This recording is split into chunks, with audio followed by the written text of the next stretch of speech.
Assalamualaikum warahmatullahi wabarakatuh. Ada ceramah dari Habib Taufik di Gedung Rabithah Alawiyah yang menyampaikan tentang nasab. Jangan sampai nasab itu dikotori oleh akhlak-akhlak yang tidak mencerminkan Rasulullah, yang tidak mencerminkan syariat Islam.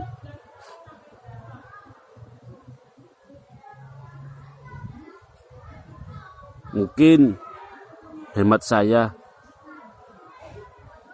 Pak Taufik mulai kewalahan ya dengan serangan-serangan para netizen yang pro dengan Kiai Imad.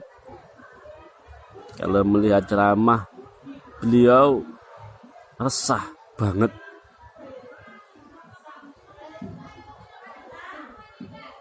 Sehingga dia bilang seperti itu kepada anak-anak buahnya. Tapi sayang seribu sayang, tidak ada efeknya. Saya yakin tidak ada efeknya.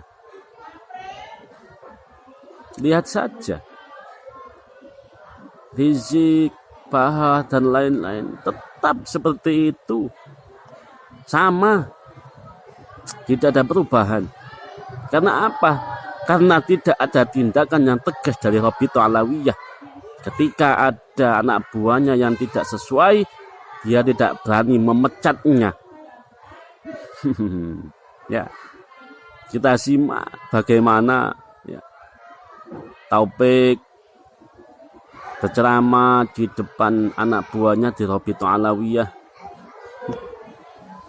Ya, kita hargai dah, kita hargai. Mungkin itu bentuk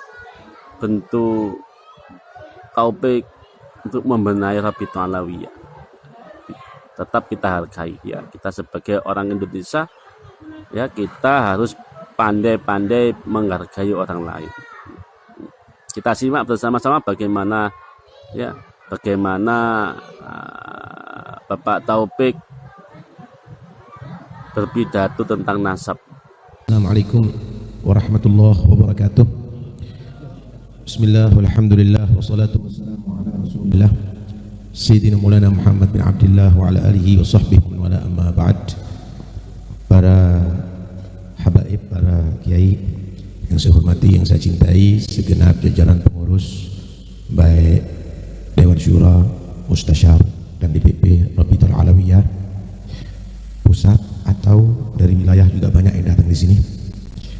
Dari cabang juga sebagian datang yang saya hormati. Yang mewakili daripada organisasi NU, organisasi Ahmadiyah yang saya hormati. Tamu undangan kami, kita semuanya, Kiai Haji Idrus Romli yang saya hormati.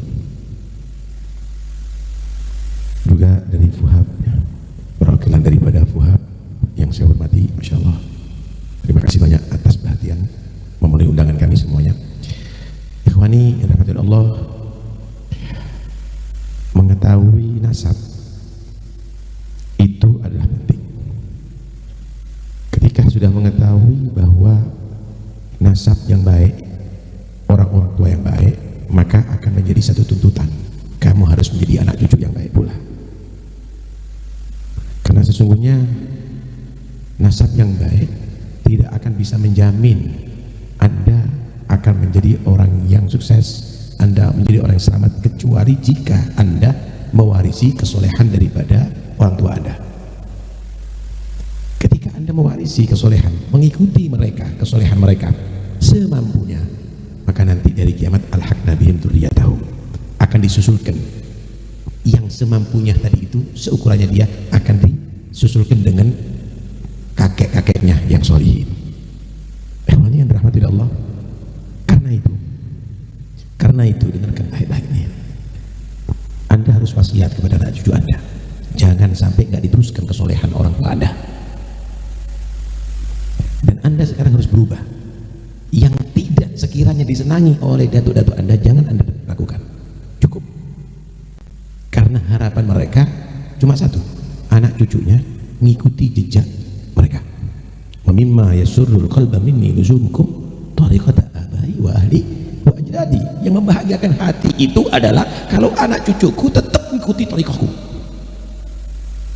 Mereka membina tariqah seperti begini, kemudian kita tinggal, kita cari tariqah yang lainnya, kita beradab dengan yang tidak benar, maka sangat mengecewakan, saudara. Ingat bagaimana wasiat Nabi Ibrahim dan Nabi Ya'qub, dan apa yang ditanyakan ketika Nabi Ya'qub mendekati ajal. Fadal ketika Nabi Ya'qub mendekati ajal, yang ditanya, ma ta'buduna min ba'di, kamu akan menyembah, beribadah, beragama setelah aku, apa yang kamu perlu? Bagaimana jawaban mereka? Qalu na'budu ilahaka wa ilaha abaika Ibrahim wa Ismail wa Ishaq ilahan wahidan wa nahnu lahu muslimun. Kami tetap akan menyembah Tuhan kamu, putra-putra Nabi Ya'qub ini, Nabi Ya'qub, dan Tuhan kakek moyang kamu Ibrahim, Ismail, Ishaq, ilahan wahidah. Karena itu nanti Anda kumpulkan anak Anda. Kalau abah mati, kamu ikuti siapa? Jangan Anda meninggal anak tariqah lain, anak akhlak lain, anak ngikuti yang lain, tidak sesuai dengan datu-datunya. Pastikan anak cucu Anda adalah menjadi kebanggaan datu-datu antum semuanya. Pastikan, wasiatkan kepada dia, tanamkan kepada mereka, ngikuti mereka. Saudara, kalau ngikuti kesyirikan itu adalah dilarang, ngikuti kekufuran itu ada dilarang, saudara. Itu yang dipakai oleh orang-orang kafir ketika diajak untuk mengikuti Nabi. Mereka menolak, tapi mereka mengikuti jejak orang tuanya yang musyrik. Tetapi kalau orang tuanya itu beriman, orang tuanya itu adalah orang soleh, ikuti mereka, itu ajaran. Alladzina amanu wa amilus shalihat wattaba'athum dzurriyyatuhum biimani alhaqna bihim dzurriyyatahum. Anda memegang teguh thariqah orang-orang yang soleh, itu ajaran Islam. Alhamdulillah, syukur kalau Anda mengetahui nasab itu adalah dari turunan orang soleh yang bersama sama Nabi. Tapi bukan untuk dibanggakan atau meremehkan yang lain, tapi tuntutan untuk kamu meneruskan mereka. Bagaimana? Yang kedua, ya ikhwani, sebentar lagi ada penceramah. Lagi bukan ceramah di sini, cuma mengingatkan. Yang kedua, ya ikhwani,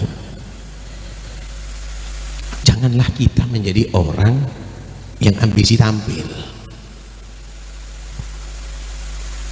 Biar yang berbicara itu yang layak berbicara, biar yang baca itu yang layak yang baca, biar yang qasidah itu yang suaranya yang bagus, biar aturlah. Tapi kalau antum memaksakan diri, akhirnya tambah keliru. Rahimallahu man arafa qadra nafsih. Orang itu harus tahu ukuran diri itu orang yang bagus. Kalau bukan ahli nasab, jangan bicara nasab. Kalau bukan ahli fikih, jangan Anda berfatwa fikih. Kalau Anda tadi itu berbicara secara umum, yang sekiranya bisa diterima umum. Kalau Anda tadi itu berbicara khusus, yang sekiranya ada kemampuan di situ. Saudara, Nabi pernah berkata begini, ma haddatha ahadun qauman lam tablughu uquluhum illa kanat fitnatan alaihim. Tidak ada seseorang berbicara kepada manusia yang tidak sampai pikirannya ke sana, belum mencapai ukurannya ke sana atau ilmunya ke sana, tidak akan menjadi hikmah, tapi akan menjadi fitnah, saudara. Kalau kita melihat Al-Hikam Al-Habib Abdullah Al-Haddad, bicara secara umum itu jangan keluar dari 3 hal. Pertama, ingatkan manusia nikmat-nikmat Allah supaya mereka mensyukuri nikmat, menggunakan nikmat itu sesuai yang diperintahkan oleh Allah. Kedua, ajarkan manusia untuk sabar melakukan taat, sabar meninggalkan maksiat, sabar untuk menerima musibah, gangguan, dan lain-lainnya. Yang ketiga, ajarkan kepada manusia akhlak yang bagus. Udah, jangan keluar yang lainnya. Tambah ngaco jadinya. Tambah ngaco jadinya. Kalau nggak bisa bicara yang baik, ya ikhwani, diam. Man kana yu'minu billahi wal yawmil akhir falyaqul khairan aw liyasmut. Ini balain mulut ini. Balain mulut ini. Akhirnya itu ya ikhwani, ayo. teruskan bagaimana thariqah yang sudah dilakukan oleh datuk-datuk kita.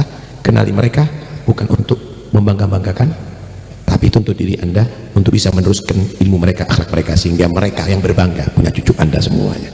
Mudah-mudahan insyaallah kita semuanya bukan hanya sekadar menjadi turunan orang soleh, tapi menjadi anak cucu yang soleh mengikuti datuk-datuknya. Bukan hanya berbahagia karena punya datuk orang-orang yang soleh, tapi mereka bisa bahagia karena punya cucu anak-anak yang soleh.